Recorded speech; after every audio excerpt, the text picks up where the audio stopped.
Hello friends, हमने ये एक बेसिक फोटोग्राफी कोर्स लॉन्च किया है जहाँ पर आप ये समझेंगे कि आपको कैमरा का सेटिंग कैसे करना है और कैसे आप लाइटिंग, कंपोजिशन, स्टोरी टेलिंग ये सारी चीज़ें फोटोग्राफी में कर सकते हो बड़े आराम से। तो हमारा ये तीसरा एपिसोड है और क्योंकि हम लोग ने ऑलरेडी 2 एपिसोड जो है शटर स्पीड और एपर्चर उस पर वीडियोज़ बना दिए हैं एंड ये जो 2 सेटिंग्स है वो आपके कैमरा के सबसे 2 इम्पॉर्टेंट, बहुत ही मेजर इंपॉर्टेंट सेटिंग्स हैं। तो ये तो आपको समझने है ही, पर इसके आगे का जो ये तीसरा और बहुत ही इंपॉर्टेंट सेटिंग है वो होता है ISO। आज के इस वीडियो में हम लोग ये समझेंगे कि आप ISO कैसे डिटरमाइन कर सकते हैं। देखिए, ISO का मतलब होता है इमेज सेंसिटिविटी। इमेज सेंसिटिविटी क्या होता है? तो जब आपके एपर्चर के थ्रू जब लाइट आपके कैमरा के अंदर एंटर हो रही है, आपने अमाउंट डिसाइड कर ली कि भाई कितनी लाइट आपके कैमरा में एंटर होने वाली है, और शटर स्पीड के थ्रू आपने ये भी डिटरमाइन कर लिया कि कितनी ड्यूरेशन होगी आपके कैमरा के अंदर लाइट एंटर होने की, कितने टाइम के लिए आपके कैमरा के अंदर लाइट एंटर होगी। पर अब हम ये समझेंगे कि आपकी जो वो लाइट है, आपका जो ये सेंसर है, जब ये लाइट आपके सेंसर पे हिट होती है पर फिर भी आपको चाहिए उतने प्रॉपर लाइटिंग वाले फ़ोटो नहीं मिल रहे हैं, आपको जो एक राइट एक्सपोजर है ये 2 चीज़ों से नहीं मिल रहा है। एपर्चर और शटर स्पीड सबसे बेस्ट पॉसिबल वे में आपने सेट किया है, पर फिर भी जब भी वो आपकी इमेज सेंसर पे हिट होकर आपकी जो वो इमेज बनती है उसमें आपका जो ये एक्सपोजर होता है वो करेक्ट नहीं बैठ रहा है, तब आप ISO पे शिफ्ट होते हो। ठीक है, एंड ये ISO होता क्या है? ये आपका जो ये सेंसर है जहाँ पे आपकी इमेज बन रही है उसको ज़्यादा सेंसिटिव बना देता है, लाइट सेंसिटिव बना देता है। मतलब जो ISO पहले आप सेट कर रहे थे वो था ISO 100।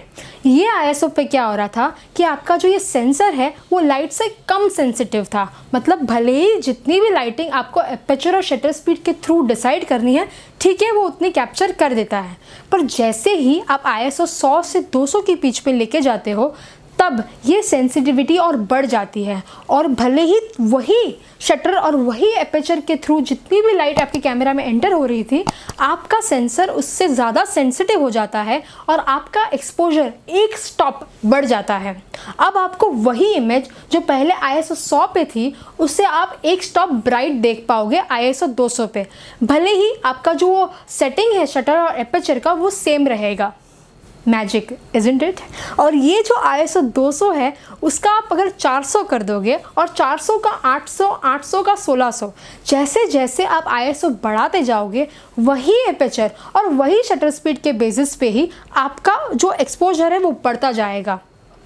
अब जैसे जैसे आपका ISO बढ़ रहा है, आपका जो ये सेंसर है वो बहुत ही ज़्यादा सेंसिटिव होता जाता है लाइट को लेके। आप बोलोगे या तो सही है, अगर लाइटिंग की कंडीशन कितनी भी कम हो, मेरे को चाहिए कि एकदम शैलो डेप्थ ऑफ फील्ड हो, जो शटर स्पीड है वो भी एकदम फटाक से क्लिक हो जाएगा, ये तो बेस्ट है। ठीक है यार, मैं ISO बढ़ा दूंगा, क्या ही प्रॉब्लम है? एक प्रॉब्लम है, जैसे जैसे आप ISO बढ़ाते हो वैसे वैसे आपके कैमरा के अंदर आपका जो ये इमेज सेंसर है वो एक दूसरे को, जो पिक्सल्स है वो एक दूसरे को हिट होने लगते हैं, और जब ये एक दूसरे को हिट होते हैं, जब वो लाइट को सेंसिटिव होने के बाद हिट होते हैं, तब आपकी जो ये फ़ोटो है उसमें ग्रीनी और डॉटी अपीयरेंस क्रिएट होता है, और उसको हम लोग कहते हैं नॉइस। अगर आप ऐसी सिचुएशन में हो जहाँ पर आप कितना भी एपर्चर और कितना भी शटर स्पीड सेट कर लो, ISO आपको बढ़ाना पड़ ही रहा है। अगर आप नाइट फोटोग्राफी, अगर रात की फ़ोटोग्राफी में बैठे हो और वहाँ पे आपको लग रहा है कि मुझे ISO बढ़ाना ही पड़ेगा, तो ठीक है, ISO बढ़ा दीजिए, पर उसके साथ साथ आप जो ये नॉइज़ है उसको भी बहुत ही अच्छे से वेलकम कर रहे हो आपके फ़ोटोग्राफी में। तो अगर आपको नॉइज़ से भी बचना है तो उसके 2 इलाज हैं। एक जो सबसे बेस्ट इलाज है वो है कि लाइटिंग कंडीशन बढ़ाइए, और इसके लिए आपको लाइटिंग की नॉलेज, कौन सी लाइट्स आप यूज़ कर सकते हो, क्या क्या कर सकते हो, उसकी आपको नॉलेज होनी चाहिए। और अगर लाइटिंग कंडीशन आप नहीं बढ़ा पा रहे हो तो आपको जो सेकंड चीज़ है वो है फुल फ्रेम कैमरा या हाई रेंज का कैमरा लेना पड़ेगा, जहाँ पे वो जो सेंसिटिविटी है उसको डायनामिक रेंज के थ्रू ज़्यादा अच्छे से दिखा पा रहे हो। मतलब आपका जो नॉइज़ है वो एकदम अच्छे से विजिबल नहीं है।